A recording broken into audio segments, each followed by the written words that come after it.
Hi guys, so may binild nga pala akong house dito sa sa Minecraft. Pero mapapansin nyo guys, nilalaki ito kasi baka may pumasok.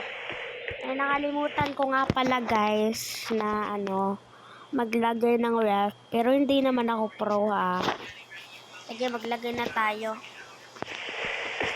Wait lang. Speed it up. So, ayan guys, tapos na ako. Ito, iba-iba din yung drinks.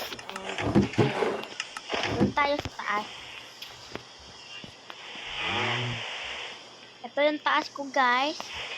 Kwarto ko. Magbibuild pa ako ng rooftop. Okay? Medyo, ulan-ulan. And bumabagsak din siya dyan. Ayan. So, ito din. Keep it up. Maglalagay na rin ako ng mga gamit dito. Guys, part 2.